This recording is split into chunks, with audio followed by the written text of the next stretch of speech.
Buen día. Cuali Tonali, Juan Talavera nos va a dar la plática final, que estoy seguro que nos va a volar la cabeza con sus ideas. Y pues es un verdadero honor, Juan, que nos des esta última plática. Después de 6 meses de chamba, 6 meses de estar tecleando, bueno, ya llegamos a este último momento. Y además de todo, antes de hacer el examen, ¿no? Entonces, ahorita todo está uno contento, pero, ¿no? Llegando al final, tendrán que terminar haciendo su examen, ¿no? Entonces, así que, buenos días, Cuali Tonali a todos. Y Juan Talavera, todos tuyos. Gracias por la invitación. Es un placer. Entonces vamos a empezar.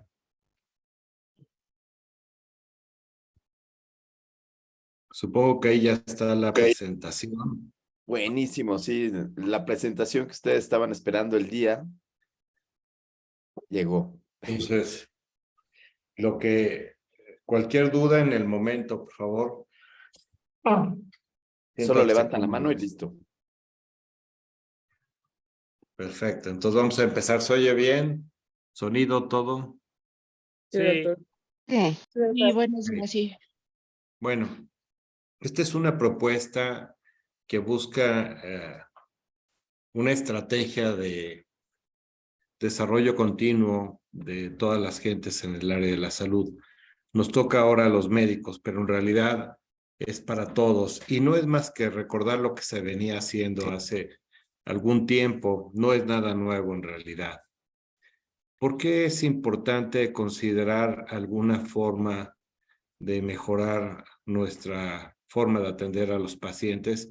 Es porque en los últimos 30 años ha habido una reducción en el trabajo reflexivo y nos hemos vuelto mucho más automáticos.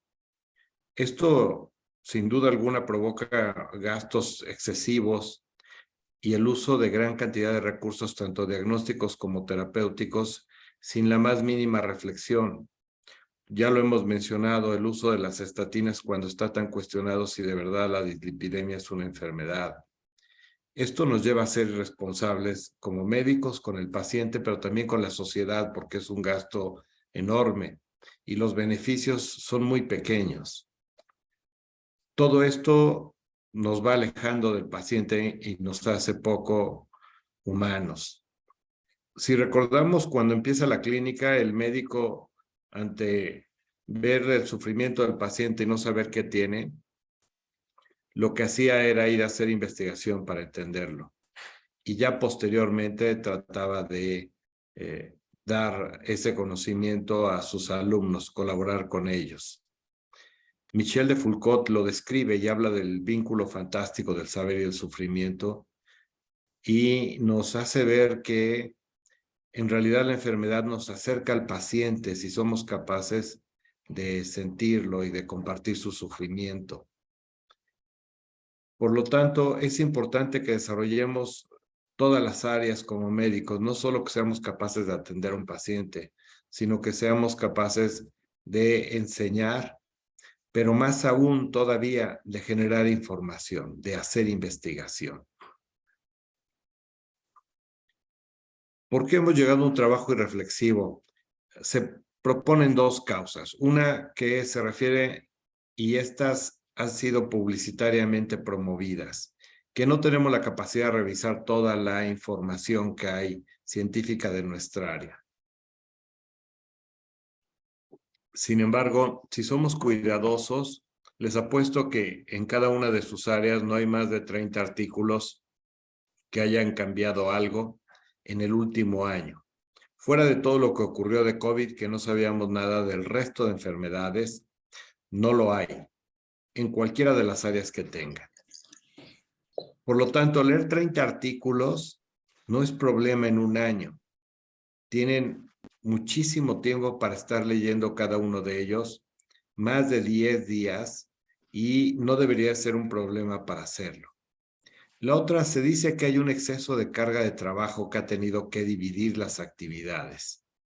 Probablemente puede haber un exceso de carga de trabajo, pero tenemos que aprender a trabajar en equipos. No se puede trabajar en forma individual. Si mantenemos independientes cada una de las actividades, no vamos a lograr entender el problema de fondo. Entonces, es importante considerar toda esta forma de trabajar como un grupo. ¿Sale? Perdón, nada más quise cerrar la puerta. Bueno, entonces tenemos que cambiar nuestra visión, no creer que no nos da tiempo de leer la literatura, ni asumir que hay un exceso de trabajo, sino que tenemos que repartirlo y trabajar como equipo. Y dejar de pensar que toda la medicina es un diagnóstico y un tratamiento, que hacia allá nos han llevado en esta modalidad de la medicina basada en la evidencia. Es importante que quede claro que la medicina basada en la evidencia lo único que dice es que la maniobra A es mejor que la maniobra B y ya, pero no les dice qué hacer con el paciente, ni cómo tomar decisiones. Lamentablemente se ha malinterpretado y nadie ha aclarado el punto porque es muy cómodo que si gana un fármaco ahora ya todos lo usen, cuando en realidad habría que considerar características del paciente, características de la enfermedad, respuestas a terapias previas, y una vez que se inicia algún tratamiento, la respuesta temprana, los efectos adversos, pero también hay que pensar en el costo económico. Entonces, si no tomamos en cuenta todos los componentes que participan, vamos a creer que solo porque A le ganó en un 1% a B, tenemos que usar A, aunque cueste $1,000,000 y B cueste $1. Y eso no es cierto. Somos parte de un todo y tenemos que considerar el costo como sociedad. ¿Qué es lo que nos ha conducido a esta forma de trabajo? A que trabajamos como si fuéramos obreros en una fábrica de construcción de coches. Uno le pone la llanta, otro le pone el amortiguador y estamos viendo a los pacientes así, ya dejamos de verlos como un todo y de preocuparnos por el global de la condición de esa persona y por las necesidades que él refiere.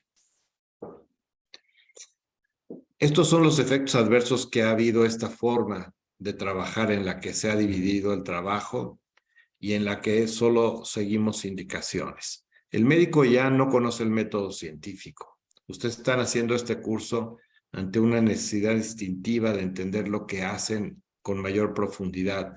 No solo decir que leyeron el último artículo de cualquier revista y que están haciendo lo que les dicen, sino entender, y de verdad hay que hacer eso, y por qué. Y lo tenemos que conocer. Ya no acompañamos al paciente en la dolencia, ahora solo tratamos a la dolencia, es decir, ¿qué tiene y qué le hago? ¿Qué tiene y qué le hago? En la docencia ya nos olvidamos de ese trato humano también. Ahora la diada de estudiante-profesor básicamente se caracteriza por la transmisión de conocimiento, pero no hay cuestionamiento. De hecho, el cuestionamiento es, ¿leíste el artículo publicado ayer en New England? No es ¿por qué ocurre esto?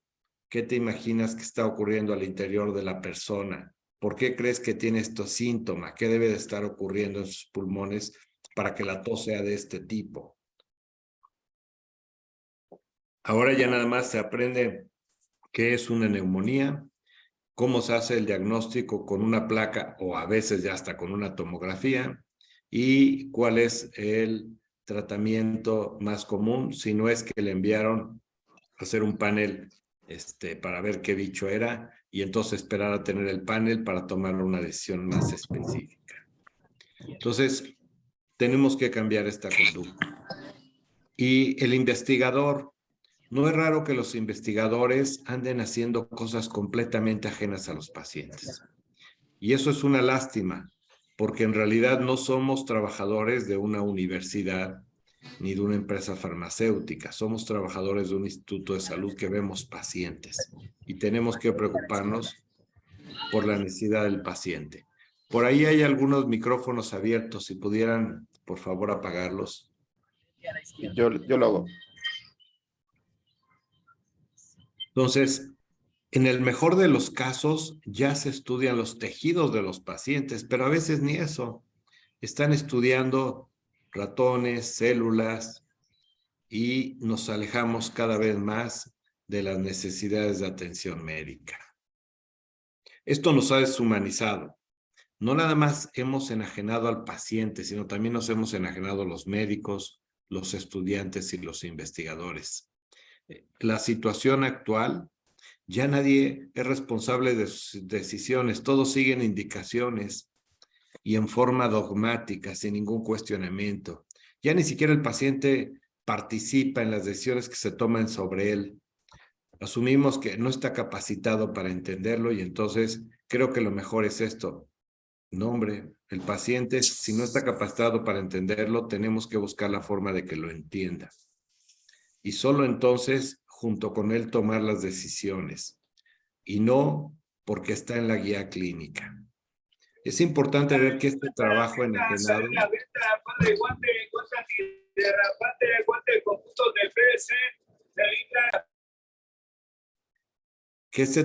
enajenado ha cambiado toda nuestra vida. Ahora somos ajenos a todo, a nuestra propia existencia. Entonces tenemos que regresar a algún modelo que nos permita ver al paciente como un todo y preocuparnos de verdad por lo que le está ocurriendo. No dedicarnos solamente a ver una enfermedad y a recetar un fármaco o a indicar una maniobra. Tenemos que regresar a ver qué tiene y a veces lo único que podemos hacer es acompañarlo y es lo que tenemos que hacer. Esto es lo que, no sé si esto lo puedo quitar ya. Ahí espero que vean mejor. Estos componentes los vemos todos los días en los hospitales. Sin duda alguna domina la atención médica, seguida por, déjenme volver a mover esto. Es que no sé cómo quitar esto, que estorba. ¿Cuál, Juan? Eso que aparece, no aparece en la pantalla de ustedes arriba ni el que me da la oportunidad de poner cosas. Es No, que hay algo. no está limpio. Ah, ok, es que a mí no me deja ver. Bueno, entonces fíjense, la atención médica es lo que predomina y está muy bien. Somos instituciones de atención médica. Hay algo de docencia, pero a veces la docencia no está del todo integrada. Se aprende como si fuera ajeno al paciente.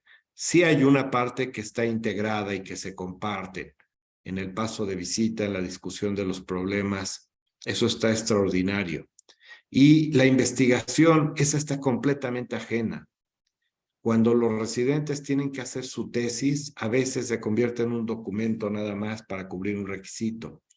No se ejerce el objetivo que tenía, que era que verdaderamente tuviera contacto con el método científico aplicado a la atención médica. No era solamente hacer un documento y cubrir el requisito, tampoco era revisar el tema, eso lo hace todo el tiempo. Era experimentar la aplicación del método científico en su quehacer de todos los días, que al hacer la tesis lo aprendiera y lo siguiera aplicando todo el tiempo. Entonces, la situación actual es esta. El atender implica comprender y cuidar al paciente. Es un proceso ejercido por profesionales y este concepto de profesional es importante porque lo confundimos, al final hablaremos de él, y permite la resolución de problemas frecuentes e inusuales. La docencia es la adquisición del conocimiento referente a la enfermedad, sobre todo acciones diagnósticas y terapéuticas. También prevé y promueve el desarrollo de destrezas.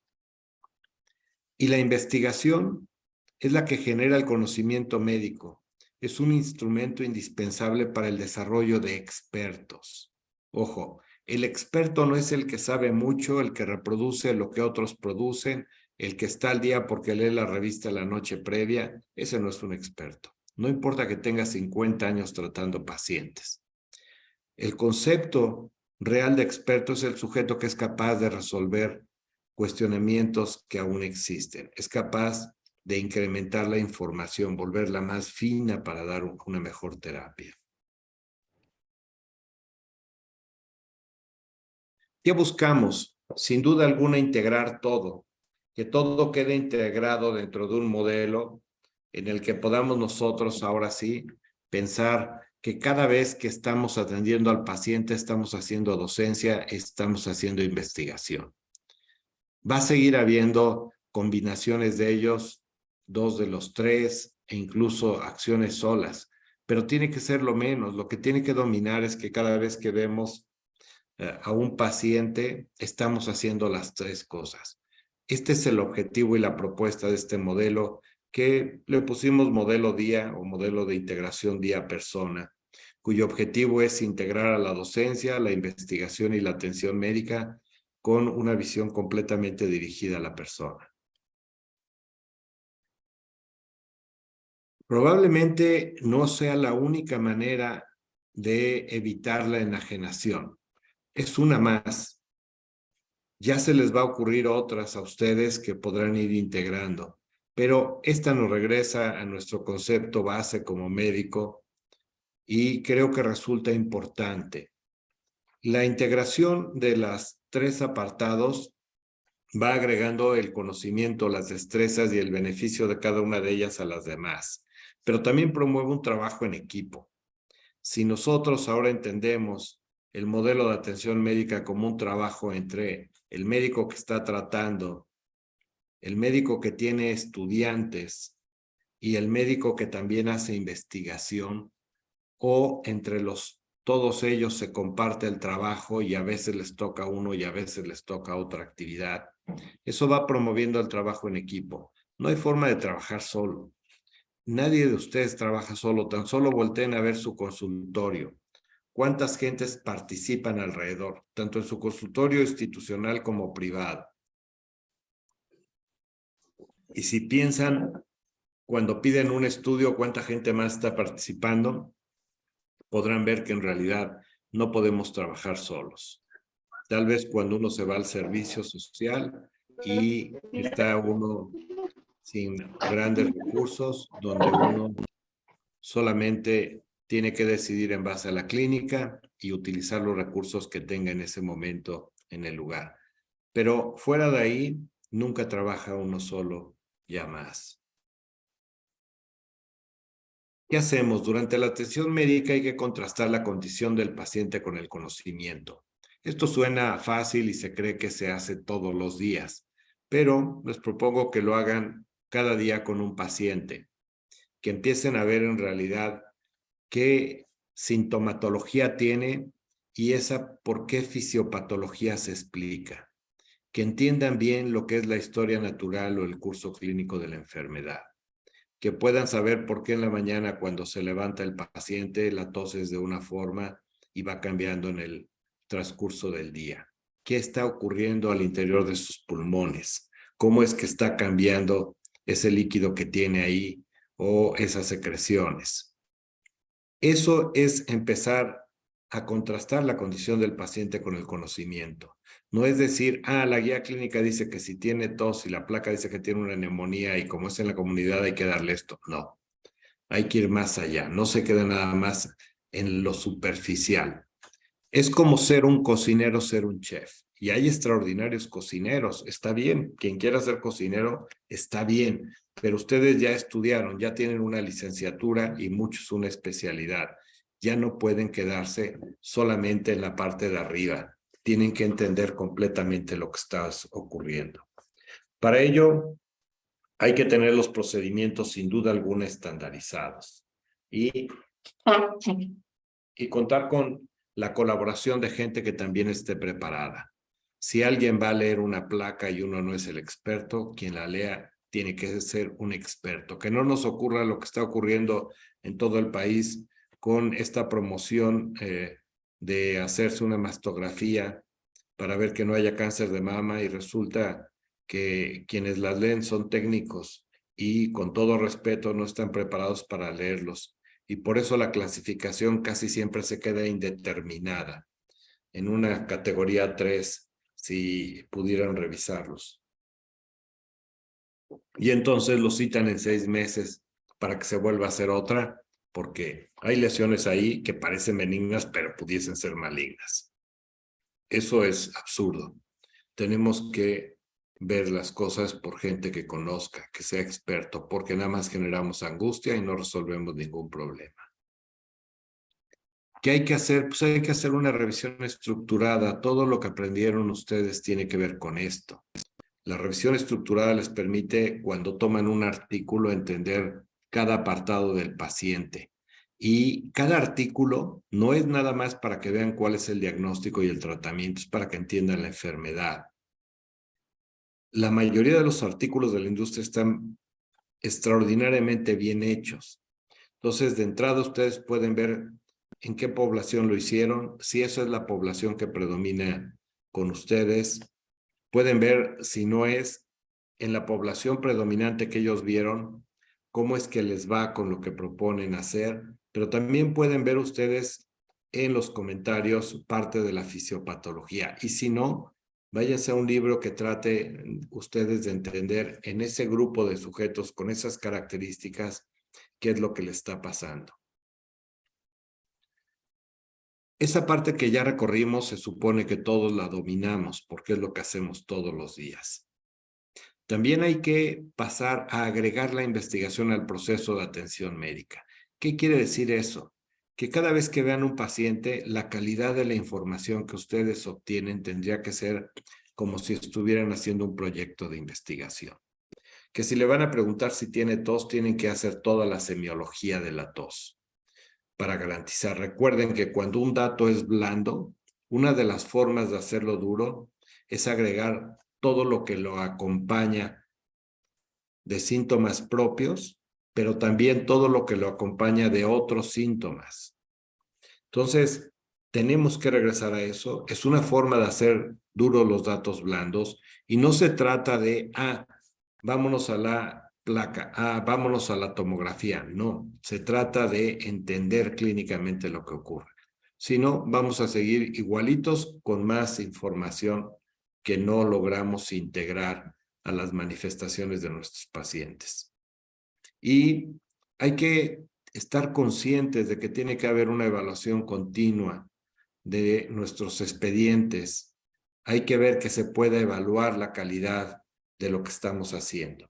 Entonces, tenemos que tener expedientes que tengan la calidad como si fuera de un proyecto de investigación. Si nosotros lográramos tener así los expedientes, después no tendríamos que estar haciendo investigación donde se va a capturar nuevamente toda la información. Imagínense que pudiéramos tener un sistema único de captura de la información que tenga las dos opciones, tanto en una forma codificada como en una forma exhaustiva, donde cuando pongan cefalea puedan ustedes ir seleccionando todo lo que la acompaña y si quieren poner una breve nota también la pongan. Que puedan registrar desde cuándo inició, cómo ha evolucionado, en dónde está, de qué se acompaña y todo lo que lleva la semiología de la cefalea. Podríamos no tan solo si tuviéramos estos registros hacer investigación, por supuesto, primero atender al paciente, sino que podríamos evaluar la calidad de lo que hacemos, porque podríamos ver cuánto tiempo nos estamos tardando en tomar decisiones y si es que las decisiones están cambiando el comportamiento de la enfermedad o no, para no creernos que con que demos un tratamiento ya resolvimos el problema.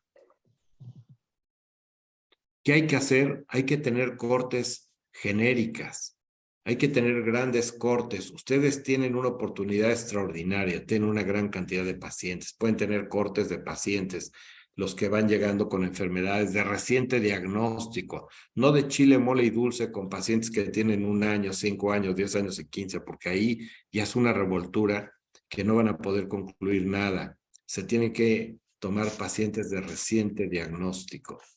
Hay que tener cortes de todos los que se van a registrar por primera vez, Prevenims, por ahí en el CAIC tenían esa corte, tendrían que echarla a andar nuevamente. Hay que tener cortes de todo el personal.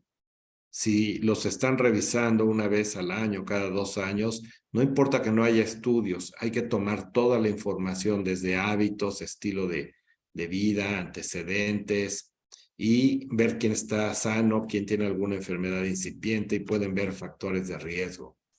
Por supuesto, hay que tener cortes del desarrollo profesional, hay que estudiar a los residentes, hay que ver cómo llegan de conocimientos y ver cómo cambian, pero también hay que ver cómo llegan de salud mental y cómo cambian.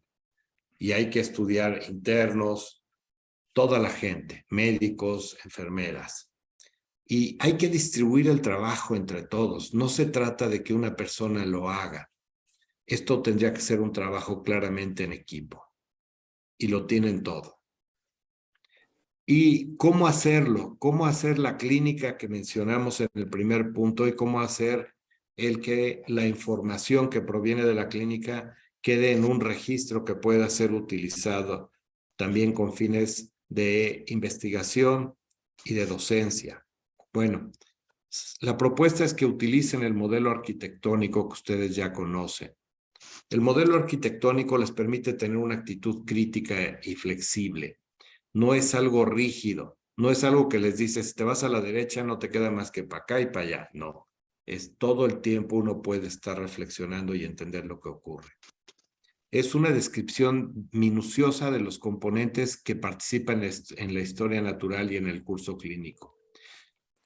Al ser una descripción muy minuciosa, uno puede seguir los procesos de atención médica y de igual forma podemos ver ese cambio que están viviendo los residentes de cuando habían llegado, cómo registran Hola, la buenos días, hola información. Fernando, de hospitalización. No tenemos pacientes ahorita, ¿verdad? Gracias. Cómo registran la información en los expedientes cuando iban llegando y cómo lo hacen ahora. Claro que se puede evaluar cómo le va a sus pacientes, diabéticos que vieron cuando eran R1, diabéticos que ven cuando son R3.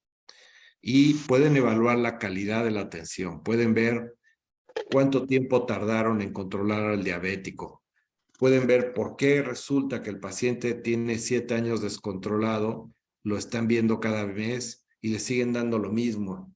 Y habría que preguntarse qué pasó ahí, por qué ocurre. Y todo esto, sin duda alguna, va a mejorar la calidad de lo que hacemos.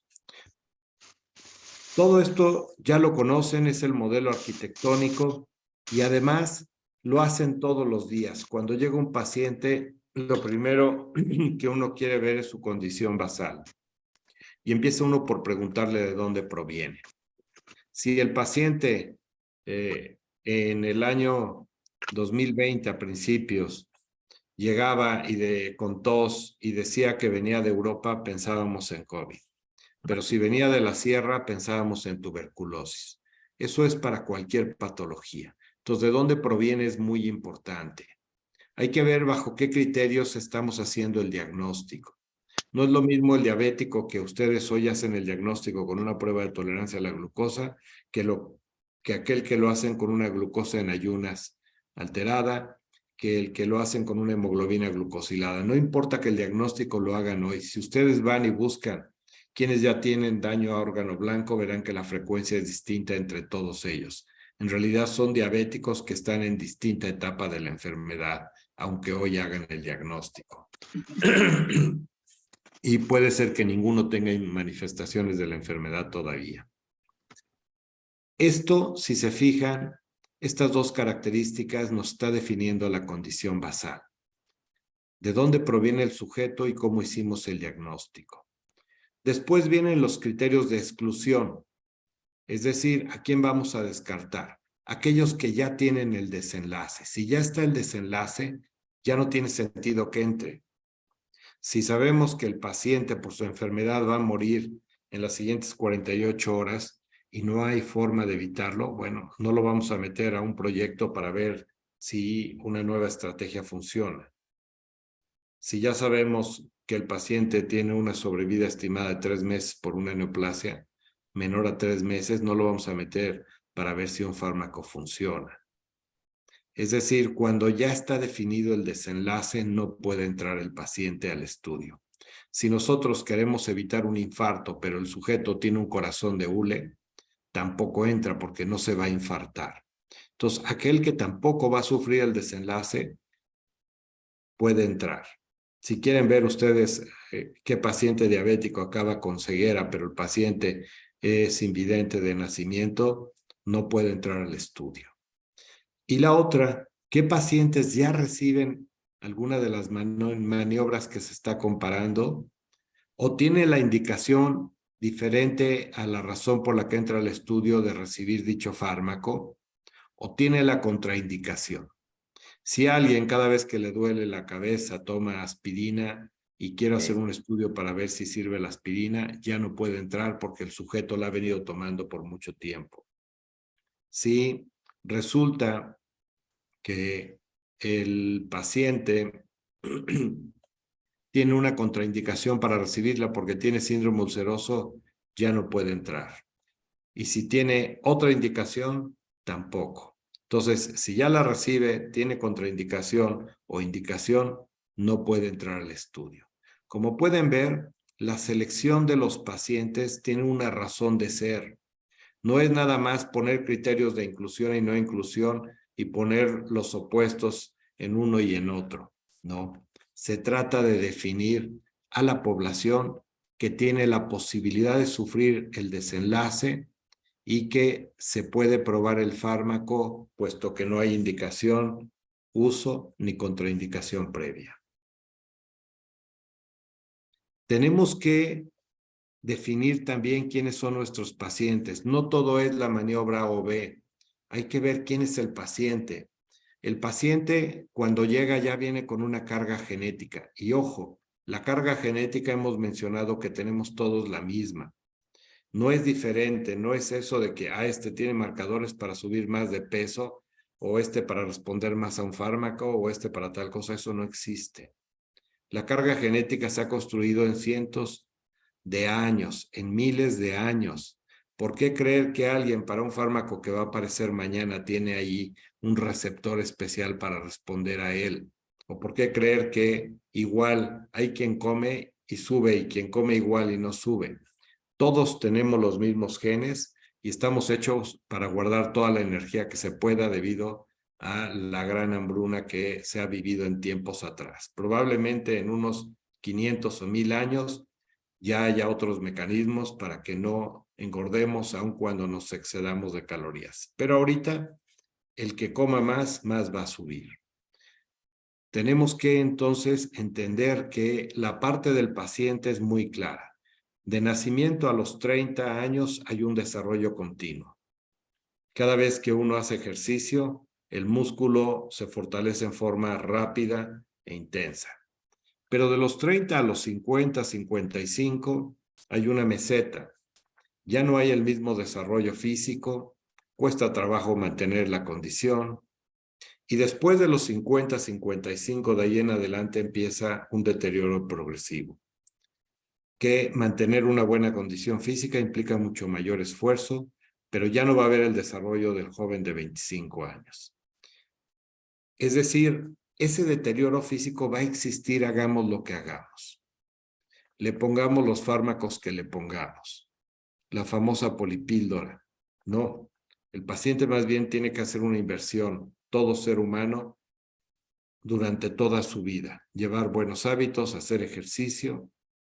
Y recuerden, antes de los 30 la parranda no tiene problemas. Al otro día uno puede llegar a trabajar sin ningún problema.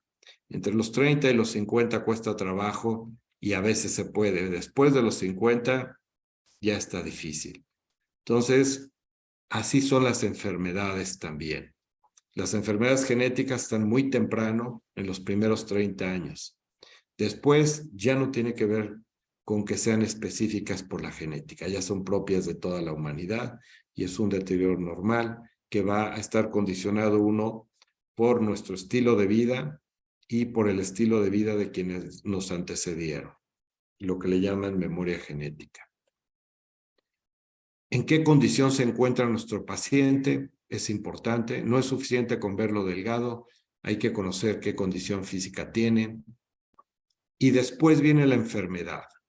¿En qué estadio está la enfermedad? Nosotros estadificamos todas las enfermedades. Si bien existe una clara estadificación para las neoplasias, lo hacemos con cualquiera. Si alguien llega con neumonía, dependiendo de cómo está, decidimos si lo enviamos a casa o si se queda en observación.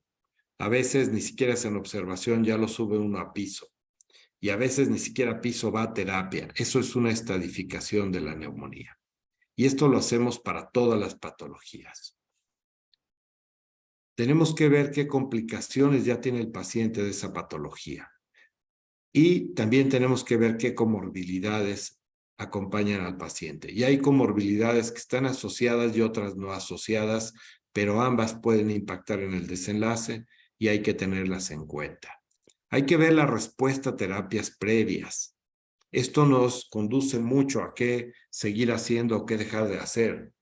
Hay que preguntarse por qué los pacientes tienen tantos años recibiendo un tratamiento para su hiperglucemia y siguen descontrolados. Puede ser que sea propio del paciente, pero hay que ver por qué, hay que entenderlo. Hay que conocer la condición sociocultural del paciente y económica.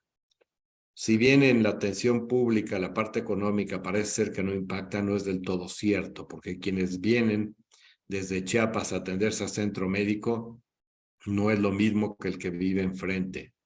No va a tener la misma oportunidad de recibir su quimio a tiempo. La gente que viene de Chiapas, si se atrasa el camión, si un día se pone algún familiar mal y ya no lo pueden acompañar y se retrasa su llegada, las posibilidades de que no reciba el esquema como se debe se van incrementando. Además, las condiciones socioeconómicas marcan su estado de salud previo, independiente de cualquier enfermedad, si está bien nutrido o no, y eso también va a impactar sobre su respuesta a lo que reciba de tratamiento. Hay que ver los hábitos. Ahora ustedes lo han vivido más de cerca.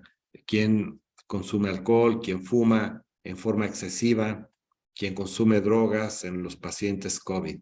El impacto ha sido importante. Y hay que tener los antecedentes heredofamiliares de los pacientes que guían un poco cuáles son los hábitos de la familia y hacia qué enfermedades vamos más encaminados. No es que nos hereden ser diabético. Lo que heredamos es un estilo de vida que nos va a llevar a una mayor probabilidad de la enfermedad. Todo esto tiene que quedar documentado en la historia clínica todo el tiempo. La maniobra principal, hay que evaluar la calidad de lo que hacemos, no es solo hacerlo. Si ustedes checan el apego a las distintas terapias, sí, la sustitución hormonal es bastante decente y el efecto es muy bueno, pero de ahí empieza para abajo. Si ustedes dan un antibiótico, el apego a un antibiótico que se tome 7 días ya no es tan alto, debe andar por ahí del 60%, y la utilidad tampoco es tan maravillosa, no es porque lo recibe que se cura, un poco el fármaco y otro poco el estado de salud del paciente, su misma condición, pero no es que le dan un fármaco y le resuelven el problema al paciente, eso no existe. Entonces tenemos que conocer también la calidad de lo que estamos haciendo. Y sin duda alguna hay que conocer todo lo que se hace alrededor de la maniobra principal, porque le podemos dar un antibiótico, pero si el paciente no come, pues sus posibilidades se disminuyen. Entonces tenemos que ver que esté comiendo. Si al paciente lo dejamos todo el tiempo con fiebre, si por un lado le puede ayudar, por otro lado también lo puede deteriorar. Entonces hay que ver todas las medidas de sostén, todo el tratamiento sintomático, hay que ver la aparición de eventos adversos y qué les estamos dando a los eventos adversos. A veces resulta que el paciente tiene un evento adverso cuyo tratamiento también lo beneficia. Hay que identificarlo, hay que reconocerlo. Y finalmente hay que tratar todas las complicaciones que se vayan agregando propias de la enfermedad. Entonces, como pueden ver, no es nada más el tratamiento principal lo que determina cómo le va al paciente, es todo lo que se hace. No podemos pensar que es el hipoglucemiante lo que va a evitar que el paciente diabético llegue a daño órgano blanco. Si es un proceso de 5 o 10 años, ¿a poco el paciente no come, no decide si hace o no ejercicio? ¿A poco no hay cuadros de hipoglucemia que requieren tratamiento o descompensaciones y cuadros de hiperglucemia que requieren internamientos? Entonces, o empieza a haber daño a órgano blanco en algunos que no sea el de interés, pero que también requieren otros tratamientos. Entonces, como pueden ver, no todo es un fármaco. Hay que ver en forma global lo que hacemos como indicaciones para las distintas alteraciones que tienen nuestros pacientes. ¿Y qué queremos evaluar? ¿Un desenlace final? ¿Un desenlace primario? ¿O queremos un desenlace secundario? Cuando uno diseña un estudio, todo es para un objetivo primario, un desenlace primario. Yo quiero ver retinopatía. Bueno, cuando entran los pacientes yo veo que no tengan retinopatía, pero si ya tenían neuropatía, puede entrar. Sin embargo, si mi desenlace secundario es neuropatía, es muy probable que yo en el estado basal no exploré si tenía o no neuropatía. Entonces ya no voy a tener a los 100 pacientes que entraron para evaluar retinopatía. Para neuropatía voy a tener a 50. Y si quiero ver cardiopatía, lo mismo. Entonces, aguas, cuando uno hace un estudio es para un objetivo primario. Los objetivos secundarios son solamente exploratorios. Que no nos vendan la idea de que se contesta con un estudio todo, eso es imposible. La otra, en las cortes que se proponen es que todo sea exhaustivo y que cada vez que uno tiene un objetivo, se haga una selección de la población.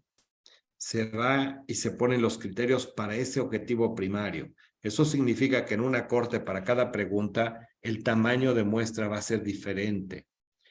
Es sorprendente ver que de repente quieren contestar todas las preguntas y ve uno que el tamaño de muestra es el mismo y dice uno, ¿y los criterios no existen? Y no.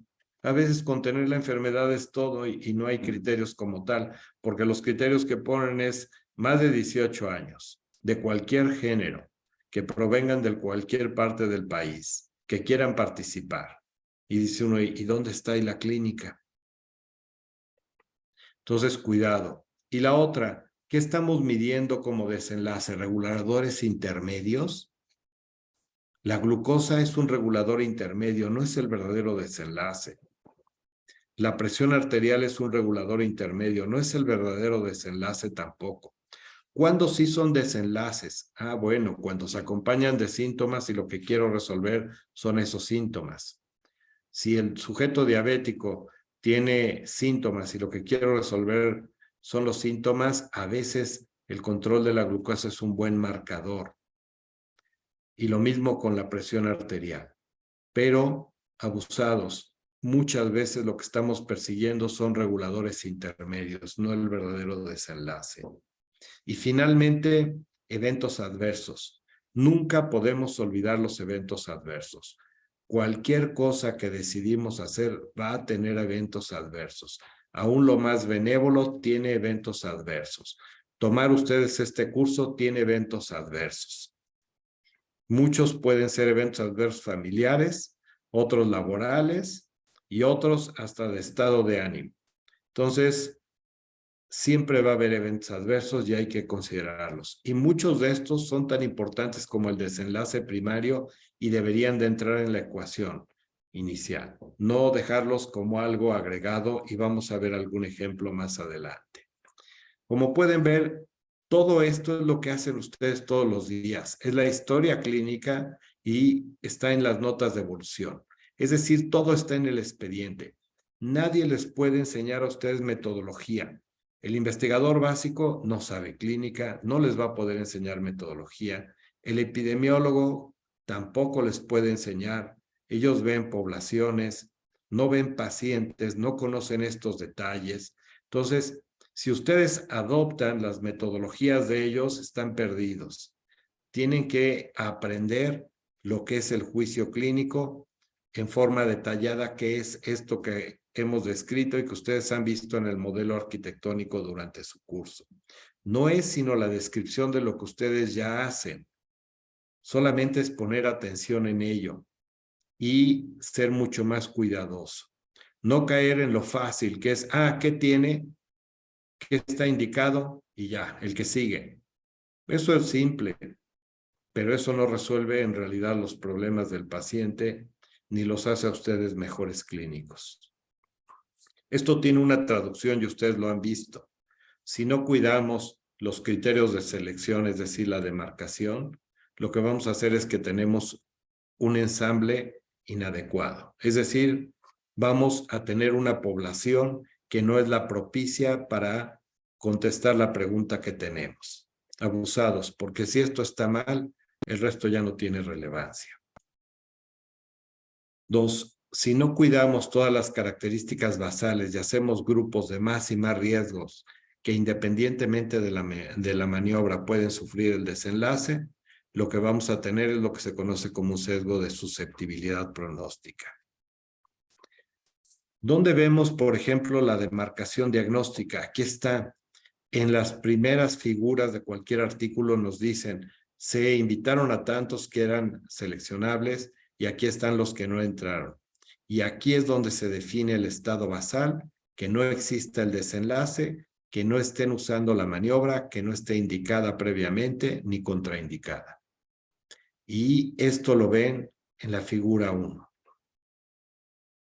Para la parte del sesgo de susceptibilidad, lo ven en la tabla 1. Características basales de los pacientes. No se trata de ver si hay diferencias o no. Está bien, es importante, sí, pero lo que importa es ver las características de los grupos. Por ejemplo, este estudio, se trataba de pacientes que tenían 62 años, con una desviación estándar de 8 años. ¿Sale? Entonces podríamos quitarle 16 años y ver más o menos cuál es la menor edad, subirle 16 años y ver cuál es la mayor edad y así imaginarnos nuestra población. Saber que predominaban más los hombres sobre las mujeres, podemos ver la raza que predomina, cuál era su índice de masa corporal. Prácticamente la mitad de la población tenía obesidad, cerca del 34% tenía sobrepeso. Y entonces podemos ir viendo nosotros esas características de la población para cuando veamos los resultados, saber que este resultado, lo que ocurra aquí, no va a ocurrir o puede que no ocurra en el sujeto delgado. Esto está más orientado hacia el obeso y sobrepeso. Podemos ver que tenían una presión arterial prácticamente normal, sus niveles de glucosa. Y esto es lo que nos interesa ver, todas las características para saber cuál es la población. No crean que cuando ustedes hacen un metaanálisis esto desaparece. Esta es una de las razones más comunes por las cuales algunos estudios van a la derecha y otros a la izquierda. Y no se resuelve con un metaanálisis, se resuelve evaluando artículo por artículo y entendiendo por qué unos responden y otros no responden. Habría que ver las características basales. Entonces, hay que tenerlo en cuenta y no agarrar todo, meterlo a la licuadora y lo que salga al final. ¿Por qué? ¿Qué va a salir? Nada más vean cuál tiene mayor tamaño de muestra, si los sujetos que van a la derecha o los que van a la izquierda. Y esos van a ganar, depende básicamente de la magnitud de la ganancia y de la cantidad de la población. Este es un ejemplo muy claro que ustedes seguro ya han visto de por qué es importante tener presente siempre este sesgo. Aparentemente aquí les va igual. Y ya hemos hablado que incluso aleatorizando pueden quedar perfectamente bien distribuidos la mitad para cada maniobra de cada estadio de la enfermedad. La ignoremos o no la ignoremos, la aleatorización puede hacer esto, pero eso no garantiza que ya por eso tenemos que asumir que les va igual.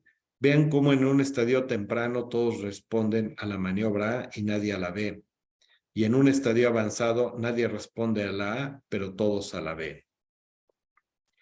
Claramente son diferentes los efectos de la maniobra en cada estadio, pero si nos quedamos con el global, sin ver los grupos de riesgo, pues aparentemente son iguales.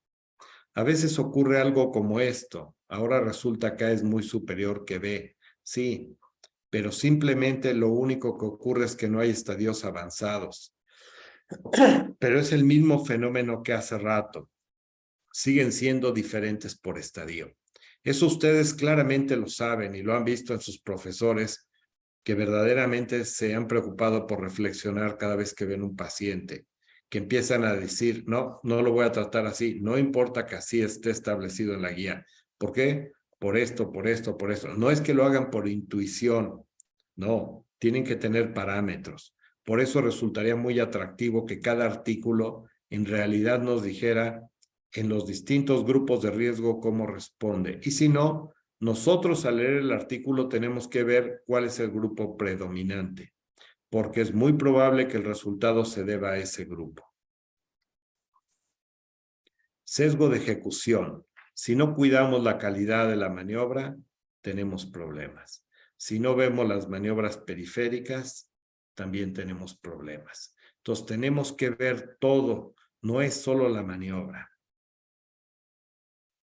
¿Cómo vemos la calidad de la maniobra? Bueno, si se le daba un hipoglucemiante, se puede ver si es verdad que tiene niveles más bajos que el grupo o la terapia convencional que recibía el sujeto para decir, miren, sí está haciendo lo que se espera que haga, que es mantener niveles más bajos para luego ver si de verdad disminuye el daño a órgano blanco. Entonces se puede ver a través del efecto propio de la maniobra. Se puede ver también a través de los efectos adversos que sí está recibiendo el fármaco. Se puede ver a través de encontrar las tabletas. Se puede ver a través de los niveles séricos.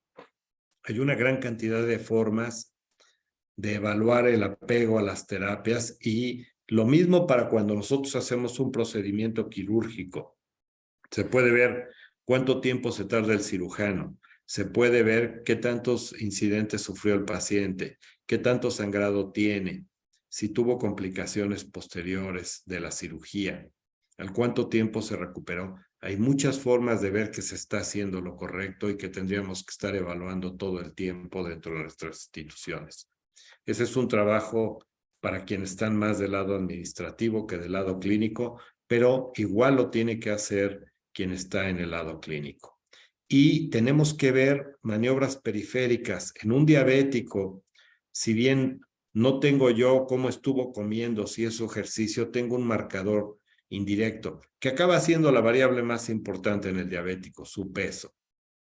Y puedo con eso yo ver si de verdad el peso va a influir en el resultado o no. Si veo que más o menos está sin cambio y que es igual en las dos maniobras, bueno, su efecto va a existir, pero voy a asumir que puede ser más o menos parecido. En realidad sería mejor si yo estratifico y hago los sujetos que están más gorditos, más o menos gorditos y los que están un poco más flacos.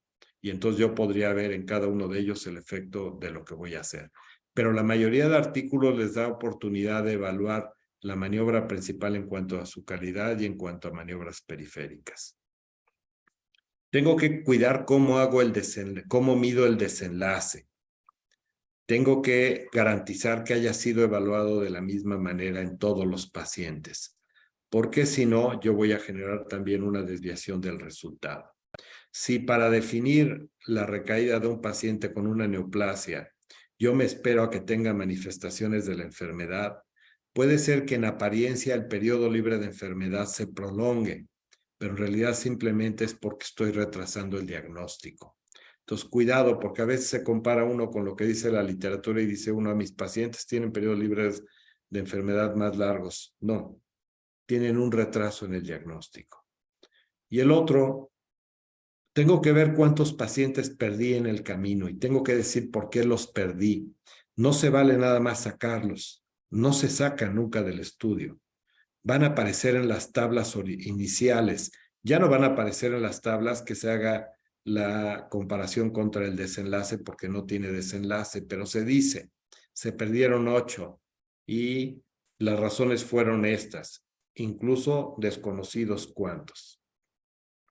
Si nosotros asumimos que se puede perder hasta el 20%, a veces nos puede ocurrir cosas como esta. Vean nada más, y aquí la pérdida solo es del 10%. Aquí les va bien a 80 de 100, éxito del 80%. Aquí se pierden 20 sujetos, que sería el 20% de un grupo o el 10% de toda la población. Y les fue bien a 70, el éxito es de 87.5. Aquí es superior a Pero si aparecen los otros 20 y les había ido mal, entonces en realidad el éxito es del 70%. Resulta que A es superior a B. Entonces, cuidado. No hay forma de evitar este error aumentando el tamaño de muestra, sustituyendo a los que no se tuvo el desenlace. No, no se evita. Ese error va a estar ahí y tenemos que ver la magnitud del error, medirlo de otras formas. El sesgo va a existir, pero tenemos que tratar de demostrar que las pérdidas no fueron porque le va bien o mal al paciente, sino que fueron al azar. Y hay una serie de estrategias como comparar a los pacientes hasta antes del desenlace, aquellos que se perdieron con los que no, al interior de un grupo y entre los grupos, y ver si son diferentes o iguales. Cuando medimos el desenlace, no es raro ahora ver que ya agregan todo para lograr llegar a los tamaños de muestra. Y entonces ya nos dicen cualquier componente que haya ocurrido y nos los dan. Y bueno, sí, puede uno ver que hay una diferencia aquí aparentemente del 4%, 48 a 52. Sí, nada más que hay que leer, no hay que quedarnos con el resumen, porque si no, no van a notar que esta crucecita los lleva a esto que dice que esto es por cada 1000 sujetos. Es decir, la diferencia entre el tratamiento intensivo y el convencional no es de 4%, es de 0.4%, porque esto es 4.8 y 5.2. Entonces, el tener el control durante un año, control estricto a los diabéticos, tiene un beneficio del 0.4%. Eso quiere decir que el número necesario a tratar para ver un beneficio es de 250 pacientes. Entonces, para ver un beneficio requieren tratar en forma estricta a 250 pacientes y es un beneficio de todos estos que suman. Pero lo que no están diciendo es que cada paciente controlado en forma estricta al año va a cursar con 2 cuadros de hipoglucemia que los puede llevar incluso a la muerte. Cuando uno ve los diseños, que si ensayo clínico, corte, lo que están tratando de hacer los diseños es evitar los sesgos que hemos hablado de ellos y que son parte de la descripción del juicio clínico. Entonces, los diseños es como la vista externa que trata de evitar los errores, pero no los evita. Sin duda alguna, el ensayo clínico es quien más trata de minimizarlos, pero ya vimos que ni la autorización, que es la mejor estrategia, logra evitarlo. ¿Sale? Entonces, no podemos ignorar hacer una revisión clínica de lo que ocurre dentro de cada artículo. Incluso podrían ustedes sacar su modelo arquitectónico y llenar toda la información, como en el artículo que les mostré de la revisión estructurada. Y eso les permitiría conocer bien qué está pasando. No es cerrar los ojos porque es un estudio doble ciego, doble DOMI, multicéntrico, internacional con miles de pacientes. Eso lo único que fomenta es una visión de seguimiento a ciegas. Entonces tenemos que cambiar esa cultura. Entonces, como ven, hay una gran cantidad de apartados por los cuales un artículo que busca un objetivo primario puede darnos un resultado diferente a otro. Por eso resulta insensato sumarlos en un metaanálisis como si fueran lo mismo. Nunca van a ser lo mismo. Hay que considerar otro apartado. No nos podemos quedar en las comparaciones bivariadas. Siempre tenemos que llegar a las multivariadas. ¿Por qué? Porque si yo quiero ver el efecto de la glucosa para daño orgánico, puede parecer que la correlación es muy alta, como 0.7. Esto significa que el porcentaje de asociación es la R cuadrada. 0.7 elevado al cuadrado nos daría 0.49 o 49%, que se ve muy alto. Pero si ustedes ven obesidad y daño vascular, van a ver que es 0.8. Esto significa 64%. Entonces, ¿cómo puede ser el 64 y el 49? Ya rebasé el 100% de daño microvascular. Bueno, lo que ocurre es que hay una relación entre obesidad y glucosa y también es elevada. Entonces, si yo quiero ver el efecto de la glucosa sobre daño vascular, tengo que ajustar forzosamente por obesidad. Si yo no ajusto por obesidad, no voy a ver el efecto real de la glucosa. Y una vez que ajusto, puedo ver que este es mucho menor, 0.3, que elevado al cuadrado me da 9%. Y eso es solo ajustando por una sola variable. ¿Qué pasa con hacer o no ejercicio? ¿Qué pasa con el resto de características del estilo de vida, quién fuma o no? Entonces, estamos obligados siempre a hacer un análisis multivariado. No solo estratificar para ver en los grupos distintos de riesgo, porque eso me sirve para todo lo que está hasta antes de la maniobra y la estratificación. Pero ¿qué pasa con todas las maniobras periféricas? Tendría yo que ajustar por maniobras periféricas. Tendría yo que ajustar por la calidad de la maniobra principal. Tendría yo que ajustar si aparecen complicaciones, eventos adversos. Entonces, siempre tengo que considerar los modelos multivariados. Y aquí entra. El metaanálisis es un segundo error conceptual que sigue al primer error conceptual de medicina basada en la evidencia. La medicina basada en la evidencia solo nos dice que A es mejor que B y ahí se termina. No nos dice qué hacer. Pero a veces tenemos que unos artículos van a la derecha y otros a la izquierda. Claro, pueden ser diferentes en la demarcación diagnóstica, en la demarcación pronóstica, en la calidad de la maniobra, en las maniobras periféricas, en la forma en que se mide el desenlace, en el número de sujetos perdidos. Y entonces, ¿por qué meterlos todos a la licuadora y querer resumirlos con una cosa que nos va a decir cuál es mejor? No. Esto es sin duda alguna importante para que no se queden con los artículos que otros interpretan y ustedes solo asuman y sigan indicaciones.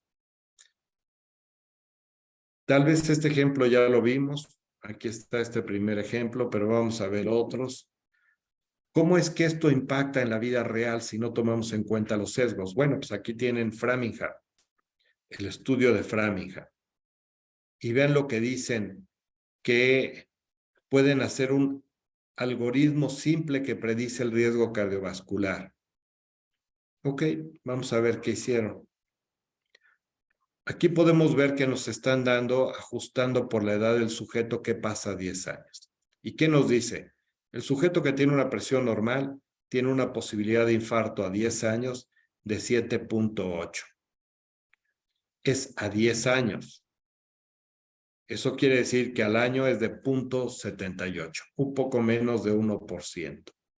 Pero el sujeto que tiene hipertensión que va desde 2 a 4 es de 20.9 a 10 años. Eso quiere decir que al año es de 2%. Es decir, si el sujeto tiene una presión normal o está muy alta, su riesgo se incrementa en 1%. Pero esto es un análisis donde solamente va la presión, no está ajustado por obesidad, solamente está ajustado por edad, pero no por obesidad, no por otros factores de riesgo. Y podemos ver el otro más tradicional, LDL. Quien tiene por debajo de 130, su riesgo es 7.3, es decir, un poco menos de 1% al año. Y el que tiene más de 160 es de 17.3, un poco más de 1% al año, 1.7. Nuevamente el incremento es del 1%. Son las mismas tablas de Framingham. Y hay que ver en sujetos promedio de qué edad, para entonces saber que eso es para ese grupo de edad, no es para todo el mundo. Aquí tenemos el multivariado, ellos lo hicieron y aquí está el multivariado, donde se ajustan entre estos factores. Y ya está aquí LDL o colesterol. Pueden usar cualquiera de los dos. No es necesario tener LDL ni siquiera, pero yo diría probablemente ninguno. Pero bueno, si van a usar, no es necesario que tengan LDL, con el colesterol lo pueden hacer. HDL, presión arterial, si tienen la glucosa elevada, si es diabético, si fuma y por supuesto la edad. Veamos un ejemplo, LDL, el más popular, que tenga más de 190, que nos da 2 puntos. ¿Qué significa 2 puntos? 2 puntos ya ajustada entre todas las variables. 2 puntos significa una probabilidad del 4% de infartarse a los 10 años. 10 años. Eso quiere decir que su probabilidad de infartarse al año no es de 4%, es de 0.4%.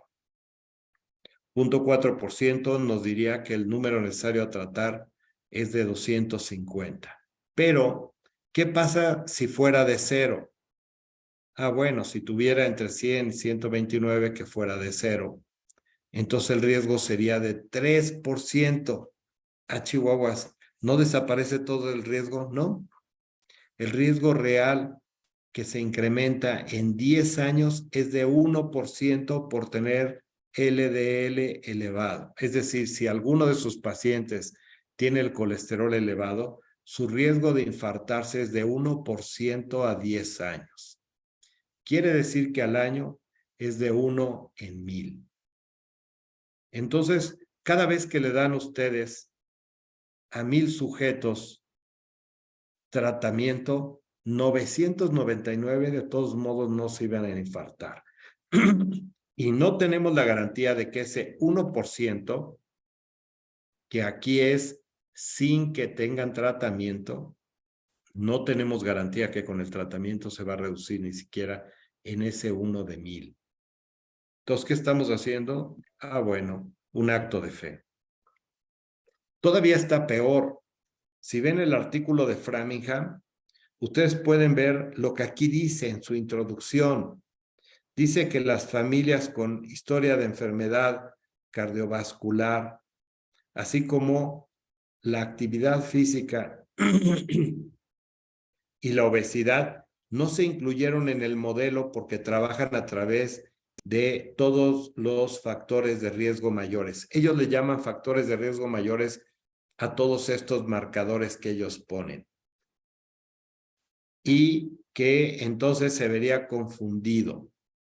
Entonces, como se puede confundir el efecto de sus marcadores mayores que ellos le llaman como el colesterol, la presión, entonces decidieron no meter obesidad ni la actividad física del sujeto. Ok, nos hace pensar que el tener la glucosa alta o el tener los lípidos altos o el tener la presión alta nos lleva a la obesidad. ¿O será que la obesidad nos lleva a todo lo demás? Entonces, abusados. Realmente nuestro problema sigue siendo obesidad. Pero hay muchos intereses detrás de cada artículo. Y a veces quienes financian tienen que recibir algo. Otro ejemplo. Control intensivo de la presión.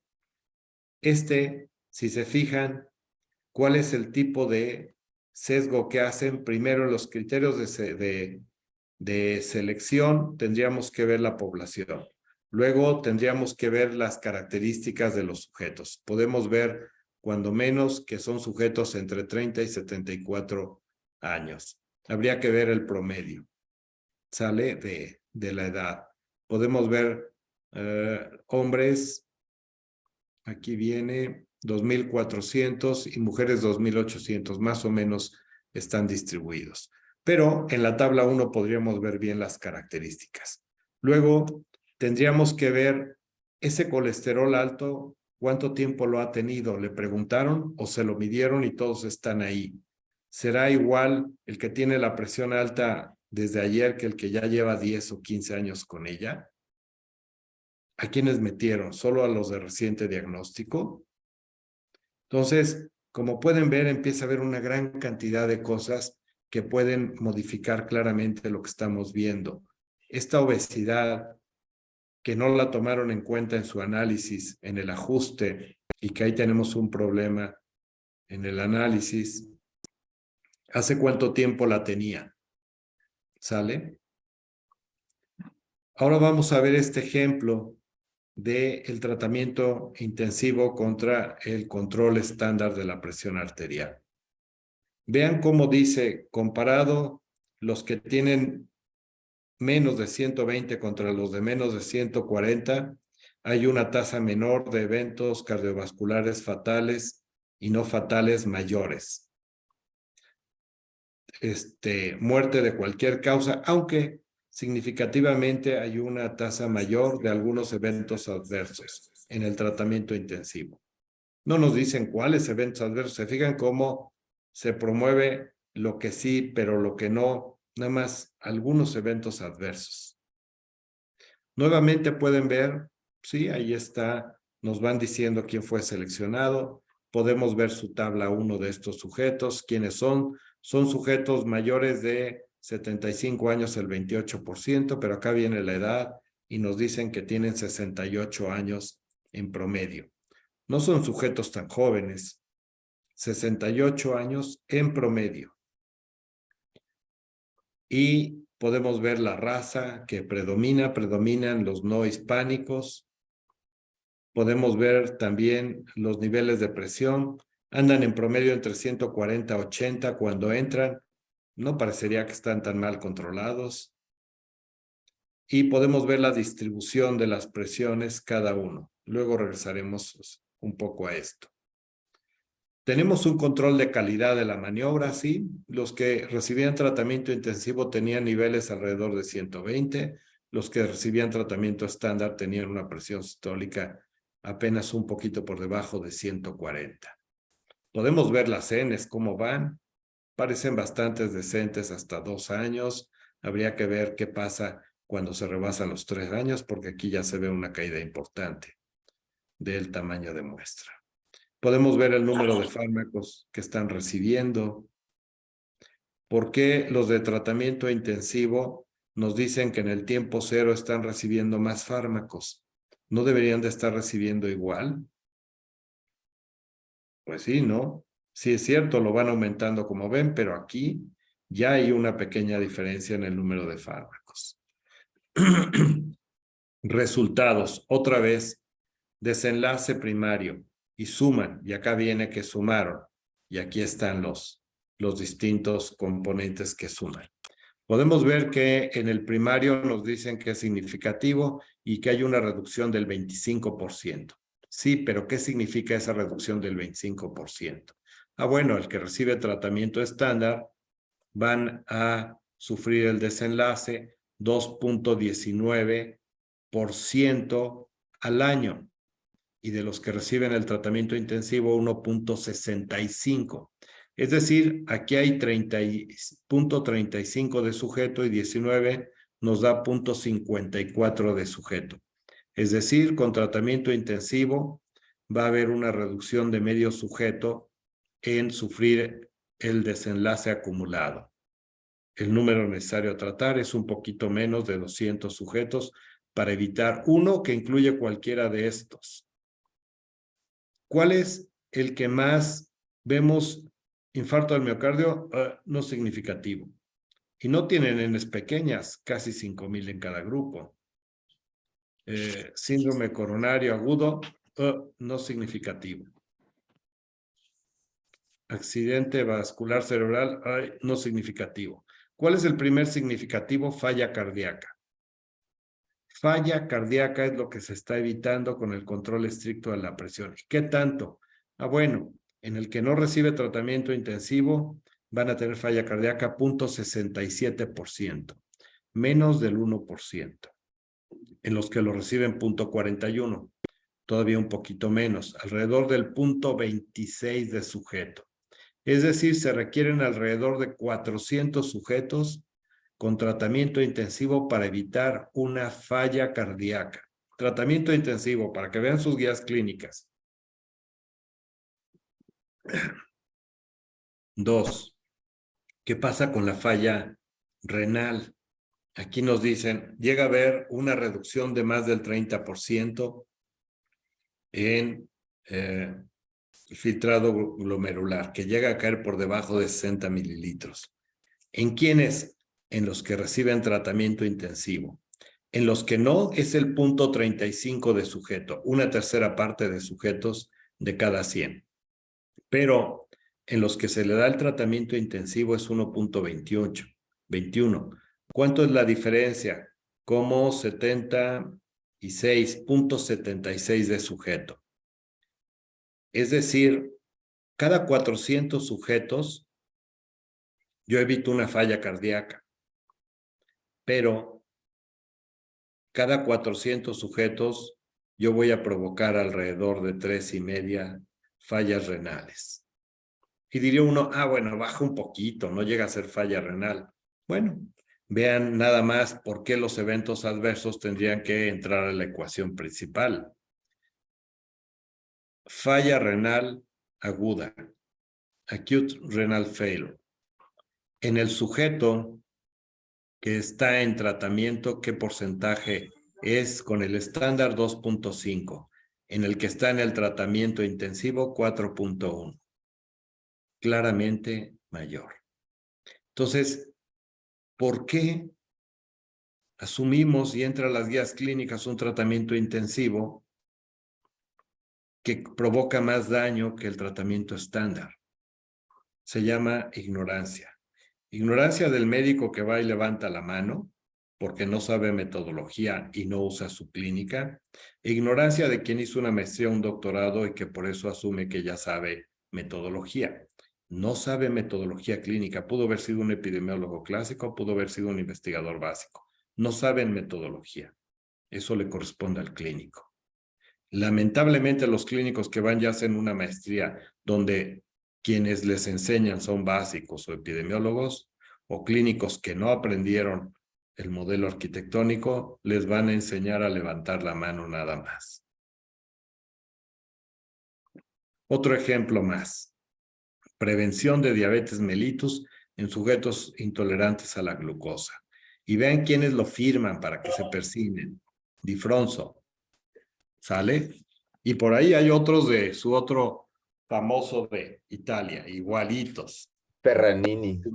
Y vean lo que dice. Comparado contra el placebo, la pioglitazona reduce el riesgo de conversión de intolerancia a la glucosa a diabéticos tipo 2 en el 72%. ¿Sale? Aunque fue asociado con un poco de subida de peso y edema, órales. Y sí, uno lo ve y dice, órales, pioglitazona. Sí, el riesgo acumulado es menor que con placebo. Está bien, y puede uno ver la escena y decir, bueno, pues a lo mejor por aquí hay que detenerse, no llegar hasta acá, pero sigue habiendo una diferencia enorme. ¿Sí? Y todavía nos los muestran de distintas formas. Vean con glucosa en ayunas. Vean con glucosa a las 2 horas. Vean con la hemoglobina glucosilada. Y además nos dice, y sí, hay un poco más de aumento de peso con el tratamiento de pioglitazona. Son los cuadros rellenitos, están acá, comparado con el otro. Pero no pasa nada en la presión. En la diastólica, pues incluso parece que es al revés. Un desenlace secundario. Habría que ver posteriormente, evaluarlo. Pero, ¿qué es lo que ocurre? Estos sujetos estuvieron dándole tratamiento durante toda esta época. ¿A poco si le dan a un diabético tratamiento y normalizan su glucosa, deja de ser diabético? Entonces, ¿por qué no hacer la evaluación de quién es diabético a los 3 o 6 meses de suspender el fármaco? Este es un sesgo de detección. Una vez que se suspendió y por ahí aparece 5 años después el artículo que dice, oye, la incidencia fue la misma. Claro, ya se vendió el fármaco 5 años. Y como lo publicaron en un artículo de tercera, donde nadie lo lee, pues entonces este artículo va a seguir dominando. Y la gente va a seguir tratando de prevenir la diabetes mellitus, no solo con también con metformina. Son igualitos. No se evita la progresión. Si el paciente sigue igual de gordito, no se evita. Y es más, es probable que este grupo lo haya aumentado más porque aumenta y suben de peso y además hacen retención hídrica. Entonces, como pueden ver, si no volvemos a la reflexión y dejamos solamente de obedecer, vamos a seguir maltratando a nuestros pacientes. Y esto es en las cosas comunes, pero es igualito en todo. Pueden leer lo que quieran y en la mayoría va a haber estos intereses económicos que si ustedes no son capaces de comprender lo que están haciendo, van a estar mal actuando. Hay una gran complejidad que se va aumentando. Si ustedes usan información, ustedes la generan.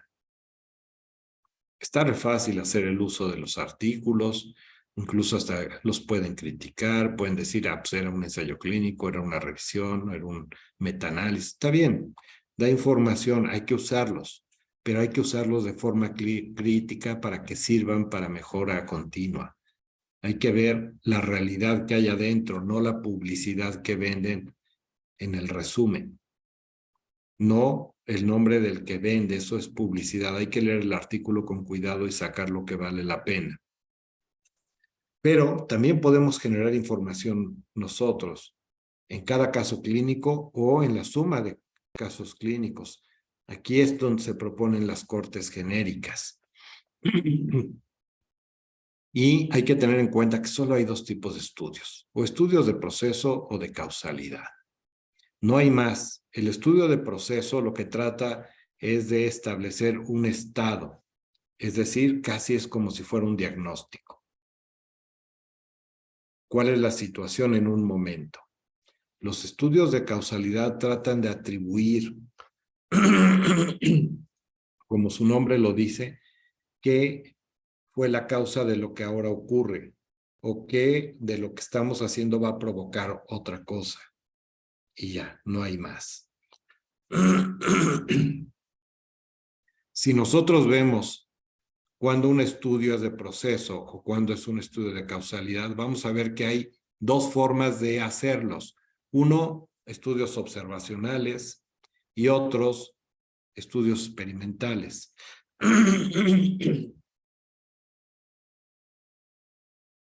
¿Todo bien con la tuberculosis, doctor? Pero medio respondiendo a los fármacos y a la buena vida.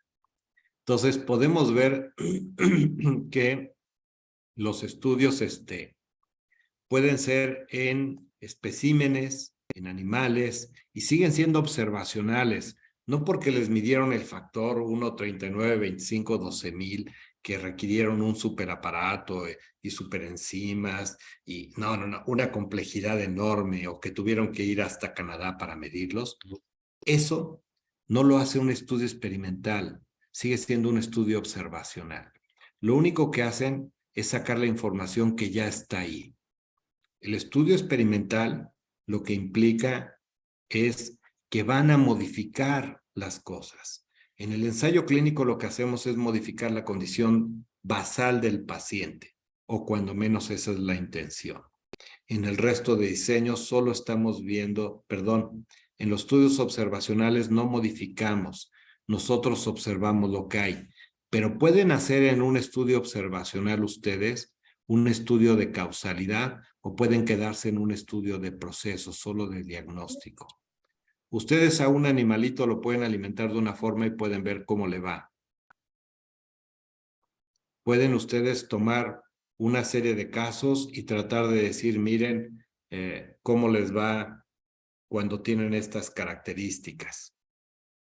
Y están tratando de hablar de causalidad. Pero pueden hacer estudios experimentales que también pueden ser de proceso. Están más complejos, pero por ejemplo, en rayos X pueden usar dos medios distintos para a la mitad de los sujetos les dan un medio de contraste, a la otra mitad otro para hacer un diagnóstico. No deja de ser un estudio de proceso aunque haya sido un ensayo clínico, ¿sale? Entonces hay que tenerlo presente. A veces nosotros queremos hacer todo como si fuéramos millonarios y como si tuviéramos una tradición de investigación enorme. Y entonces queremos hacer puros estudios experimentales y de causalidad. Eso lo hace la industria. Algunas universidades tienen millones de pesos para hacerlo. Ninguna institución de salud tiene ese dinero. Nosotros sí podemos hacer estudios de causalidad, pero son observacionales. Nosotros seguimos a los pacientes. No inventamos fármacos en las instituciones de salud. Excepcionalmente ocurre. ¿Sale? Y es donde tenemos que trabajar. Ustedes tienen una oportunidad enorme. Ahí sí son competitivos. No es uno competitivo contra la industria farmacéutica nunca. Pero en la clínica hay que regresar a la clínica. Hay muchísimo por hacer. ¿Por qué el diabético sigue haciendo daño a órgano blanco con o sin descontrol de la glucosa? Porque no es el principal factor. Hemos ignorado en realidad cuál es la causa por la cual el diabético sufre daño.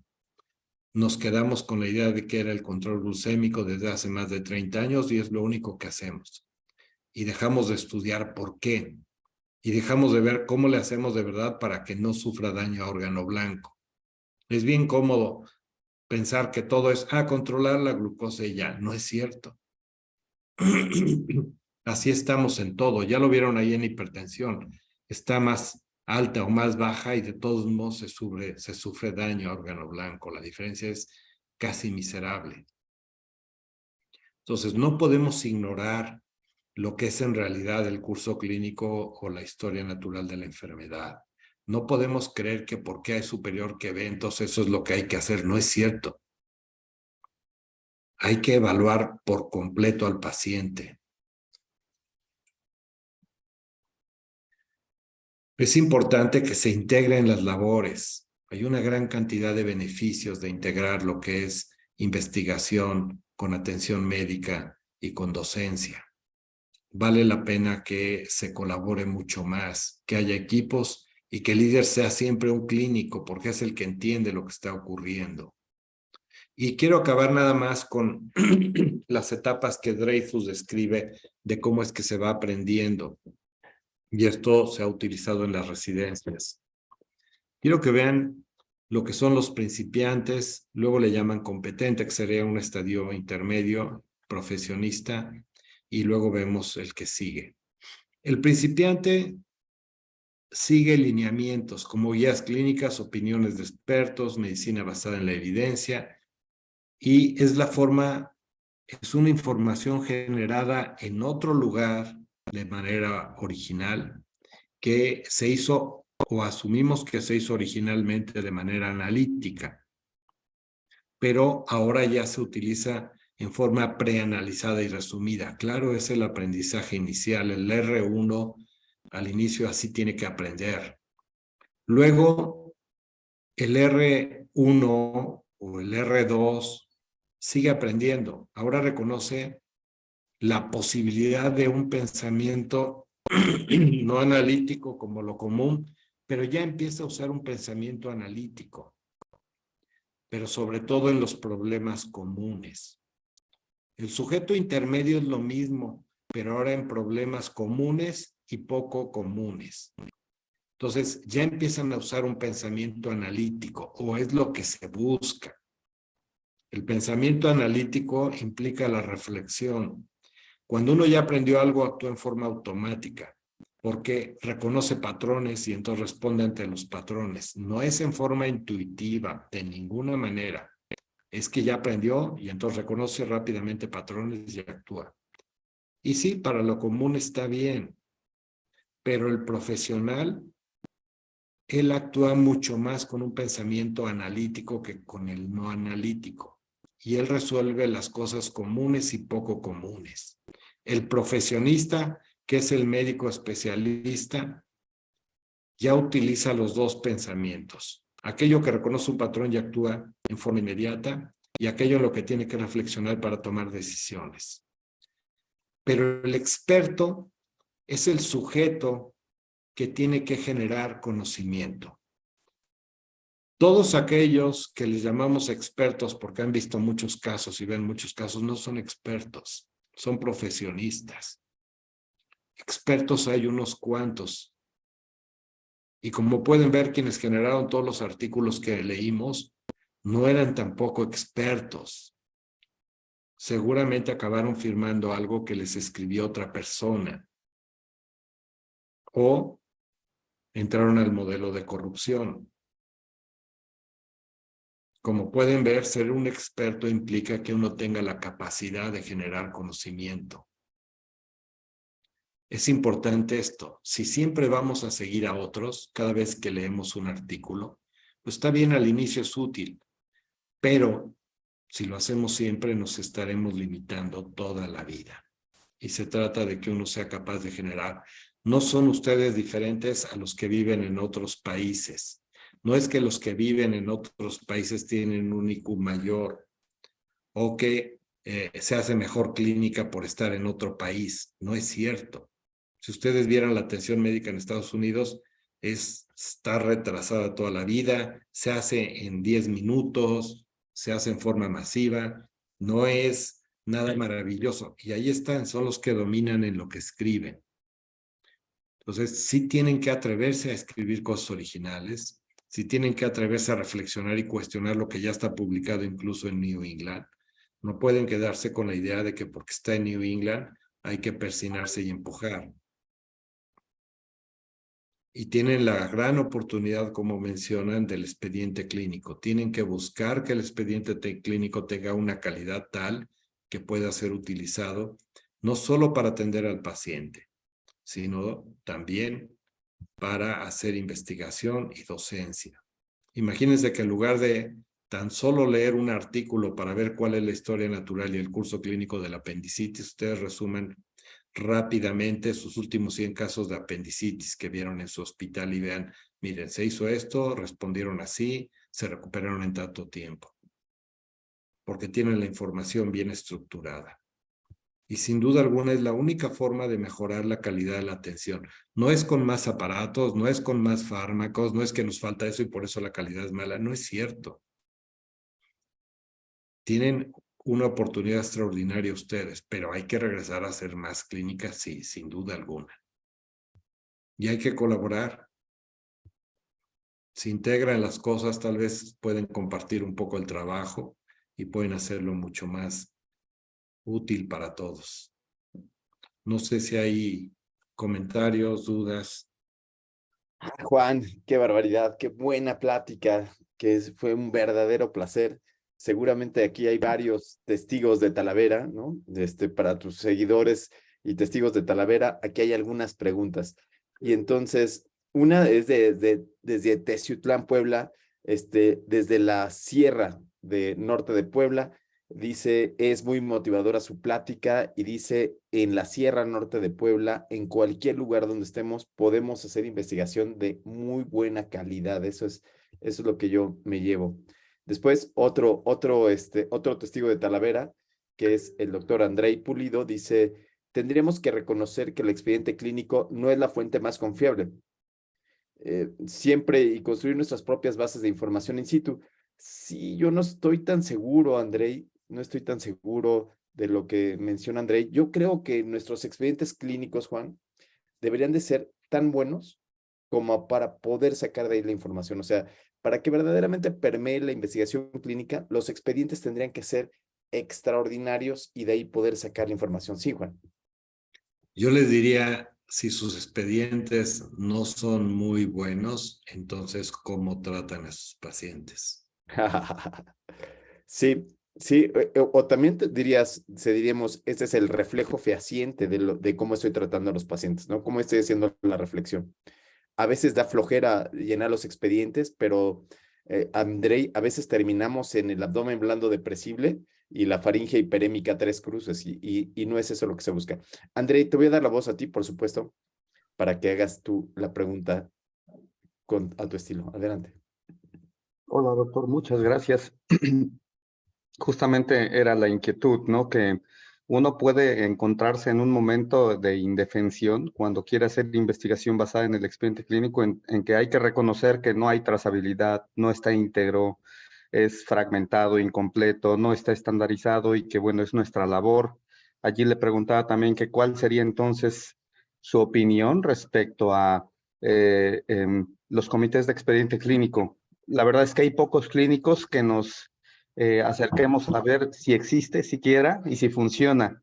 Está hecho de puros jefes que a veces ni siquiera contribuyen a la construcción día a día del expediente clínico.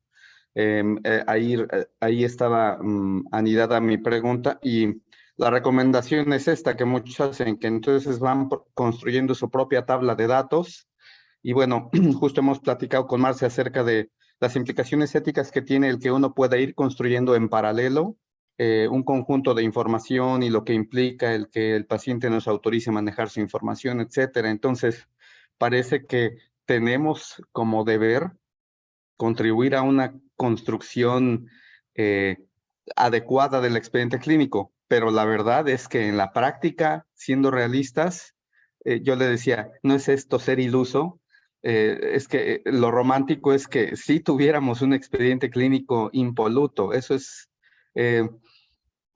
me entristece que tenga que ser un pensamiento romántico porque hay muchos elementos en la vida real, en el acto médico, que evitan que el expediente esté completo. Y por cierto, por ahí comenta alguien, las hojas de enfermería aportan muchísimo, desde luego. De hecho, el expediente clínico no es la nota médica, es también otro malentendido que tenemos, ¿no? El expediente clínico está constituido hasta por los elementos documentales que trabajo social aporta, nuestras notas clínicas, la historia clínica, las hojas de enfermería, los resultados del laboratorio, los resultados de patología, las hojas de detección de elementos adversos, las hojas de detección de riesgo al ingreso de pacientes. Es decir, es una enciclopedia del paciente y la verdad es que probablemente contribuimos poco como clínicos o investigadores clínicos en procurar esta como nuestra fuente confiable de datos. Mi pregunta era justamente qué opinión le merecía o qué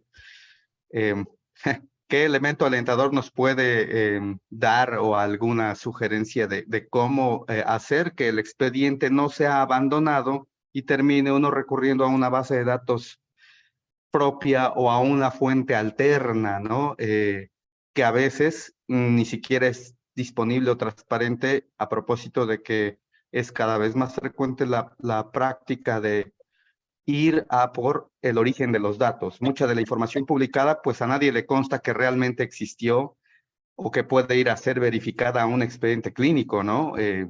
O a una base de datos que esté allí. Es decir, es otra vez, como nos decía usted, un acto de fe, el que sepamos que esa información que se publicó como resultado realmente pueda ir a encontrar su origen en un expediente clínico. Y bueno, dejé una última pregunta sobre qué opina sobre el sustento clínico de la variable racial, que es bien común en artículos, por cierto, sajones de la raza, ¿no? ¿Qué valor clínico tiene esa variable actualmente?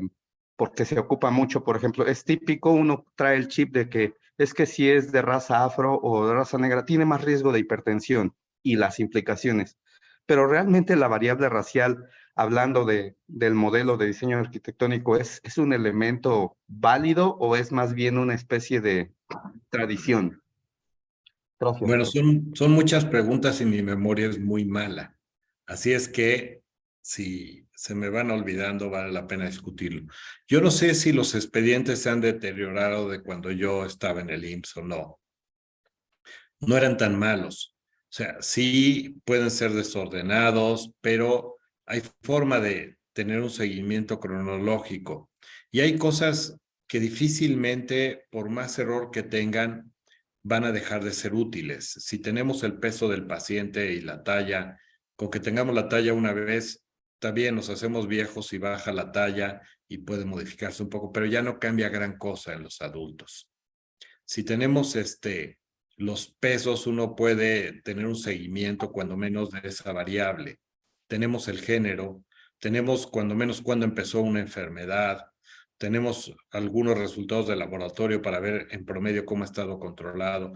Y hay gran cantidad, que es laborioso reconstruir todo. Sí, sí es laborioso, pero hay mucha información. Tenemos que avanzar a que esto esté estandarizado y automatizado, de tal forma que ya esté en un expediente codificado y no tenga yo cada vez que ir y sacar todo, porque tenemos otro problema. Debería de haber criterios para cómo se obtiene la información de los expedientes cuando se hace un proyecto, porque si no, hoy yo tengo mis propios criterios y mañana alguien utiliza los mismos expedientes y tiene otros criterios. Y ojo, no mencioné criterios de selección, esos por supuesto que son distintos de acuerdo a cada pregunta, pero si el paciente había comido o no, tenemos que decir de qué nota la vamos a obtener, si de la del médico, de la enfermería, de enfermería, ¿de dónde? Del primer día, del segundo, del tercero, porque si no se hace una mezcolanza de cosas terribles. Entonces, información hay, ahora es laborioso obtenerla, pero ahí está. Y sí tiene un rango de error, pero aún con ese rango de error sigue siendo útil. No crean que porque ustedes tienen un resultado del laboratorio ya la hicieron. Nada más chequen para COVID, vean cómo se toma la muestra, vean cómo se procesa, vean cuántos falsos positivos hay de a montón. ¿Por qué? Por el momento en que se tomó, la forma en que se tomó, la forma en que se procesa. Entonces, aún en las cosas más finas hay estos errores. Entonces, no por eso vamos a desperdiciar la clínica. Y construyamos hacia futuro algo mejor, sin duda alguna. Vayamos viendo que se pueda estandarizar en el expediente todos los procesos, tengan estandarizados cómo va a ser la historia. Regresemos a esas historias que en el mismo expediente venía el formato y nos obligaba a seguirla, con todos los apartados y en forma exhaustiva. Que los profesores participen para que ahora cuando tengan el ejercicio del paso de visita, pues lo vuelvan a revisar con cuidado y le pregunten, oye, ¿por qué en la mañana el paciente tenía esta manifestación y en la tarde ya no? Que se haga todo el ejercicio, que empiecen a integrar lo que está en el expediente y en la clínica con lo que es enseñanza y por supuesto con investigación. Entonces, es perfectible sin duda alguna, que tiene errores sin duda alguna, que cuesta trabajo extraerlo sin duda alguna, pero es valioso sin duda alguna. Hay que seguirlas utilizando, sí, y hay que buscar cómo mejorarlo con el tiempo. ¿Qué hay de los proyectos de investigación? Nada más chequen, vayan y agarren los últimos 10 financiados por CONACYT y revísenlos por CONACYT con todo el dinero que pueda haber, millones. Revisen la calidad, garanticen que lo que dice se hizo como se debió de haber hecho. Chequen que cada vez que dicen que metieron 100 pacientes, metieron 100 y no 200 y publicaron solo los 100 que tienen enteros. ¿Por qué? Porque CONACYT no tiene ningún sistema de evaluación de calidad, solo les pide un reporte cada 6 meses. Eso no es control de calidad de nada. Nuestros sistemas de salud ni de investigación tienen control de calidad, no lo tienen. El único que lo tiene es la industria. Y chequen cómo la industria, cuando ya llenaron los CRF, si hay alguna duda, va y lo revisa el expediente. No lo revisa en otro lugar, va y es contra el expediente. Entonces, la fuente original sigue siendo el expediente. Cuando se siguen los pacientes que sufren el desenlace se verifica en el expediente también. Entonces, sí hay una fuente original que vale la pena sin duda alguna, a pesar de todos los errores que puede haber. Ese era uno. Yo creo que sí vale la pena y se puede mejorar, pero sí vale la pena. La otra era lo de la raza o la etnia o no sé qué. A veces no sabemos si en realidad las pequeñas diferencias que pueda haber, y menos ahora que nos revolvemos blancos con gente de color y de todos los tamaños, de todo, si hay una diferencia que se haya mantenido como antes, que el traslado entre las poblaciones era difícil y que entonces se mantenían algunos rasgos, pero yo no sé si era algo genético o era de estilo de vida. Y eso era lo que hacía que tuvieran mayor probabilidad de algunas enfermedades. Sin duda alguna hay algunas poblaciones que se mantienen más puras, la población judía, y habría que ver si tienen algunas enzimas que metabolizan más que otras, pero no hay grandes diferencias, en mi opinión. Sin embargo, sí nos dice en quiénes se hicieron los estudios y qué domina. Por ejemplo, cuando dicen que hay población de la raza judía que tiene más riesgo de cáncer de mama si tiene quién sabe qué marcador. Pobre gente, nada más los espantan porque si el riesgo original es de 24 por 100,000 y sube a 1.2, quiere decir que subió el 20% de ese 24. Subió como a 28 por 100,000. Pero esos 100,000 que tuvieron el marcador van a vivir con terror toda su vida, cuando en realidad solo subió en 4 sujetos más de los que ya eran. Entonces, esas aberraciones conceptuales es porque no entendemos las cosas. No es que puede ser real o no, no lo sé ni siquiera cómo lo determinaron, porque no creo que hayan visto cientos de miles para decir que de verdad aumentó el riesgo en la raza judía por tener cierto marcador. Eso no es cierto, porque la mayoría de los estudios de genética agarran unos casos y agarran unos controles que a veces no sabemos ni quiénes son. A mí me tocó ver una base para cáncer de mama donde los controles eran hombres, ni siquiera eran mujeres, para ver un riesgo de ciertos marcadores. Entonces dice uno, y venían de un instituto francés famosísimo, y yo los vi. Alliance Publique. Yo no digo nombres, y menos porque está grabando, pero de ese venía, y después cuando se le dijo al alumno, oye, son hombres, ya pidió y ya le enviaron de mujeres. Y pregunten si había consentimientos informados hechos, ya que pasó lo de ética o demás. No, se los toman y lo envían sus sueros para medir ciertas cosas. Entonces, es importante que tengamos en cuenta que no hay controles de calidad. En la mayoría de los lugares, la industria sí suele tener controles de calidad extraordinarios. Ellos son los que mejor lo hacen, sin duda alguna. Pero lo que hacemos de investigación nosotros en nuestras instituciones, financiado o no financiado por CONACYT, por otro lado, no tenemos controles de calidad. Y eso es terrible. Siempre debería de haber un apartado para vigilancia de control de calidad. Chequen, a mí me tocó ver artículos de doctorado que en los seminarios iban 200 pacientes y a la hora de verlos publicados 121. ¿Qué pasó aquí? No, pues mi tutor me dijo que solo los completos. Qué aberración tan más grande. Y tutores que eran SNI 3. Entonces, ¿qué estamos enseñando? ¿Qué hacemos? Con tal de perseguir los tortibonos, hacemos cada aberración tremenda. Hay que ser humildes y hay que hacer las cosas de la mejor manera posible, y cuando hay errores hay que decirlo. No pasa nada, es mejor que cada quien cuando lee el artículo vea el impacto del error a que asuma las cosas porque no se los dijimos. Y si antes nos equivocamos, bueno, pues de aquí para adelante hay que mejorar eso. Entonces, sí, hay que tener un control de calidad en todo, no solo en nuestros expedientes, en todo lo que hacemos requerimos un control de calidad. Y bueno, esas son las que me acordé de todas las preguntas, doctor. Espero que hayan sido cuando menos las Bueno, básicas. ahí les Muchas gracias. invitamos, ahí les invitamos un cafecito después de que se junten a tomar un café, que va a estar buenísimo videarlo. Pero bueno, todito lo que empieza tiene que acabar. Y hoy acabamos de terminar el segundo diplomado en línea con la UNAM, aunque usted no lo crea, la UNAM y el IMSS, un diplomado en línea para atraer maestros en ciencias médicas del Politécnico y todo dados por maestros del IMSS. Total que, como dice el doctor Talavera, todos tenemos que hacer un granito de arena, y entonces los que quieran darle la formalidad a este momento, amigos, con Juan Talavera como testigo, ¿no? Si les pido por favor que se levanten un segundo, doctor Talavera, ¿no? Amigos, muchísimas gracias. El día de hoy termina nuestro segundo diplomado de investigación clínica y hoy damos el acto formal. Felicidades a todos los que acabaron. Muchísimas felicidades. Saludos a todos y nos vemos los que podamos en la maestría y si no, en más conferencias. Muchas gracias, doctor Talavera, y saludos a todos.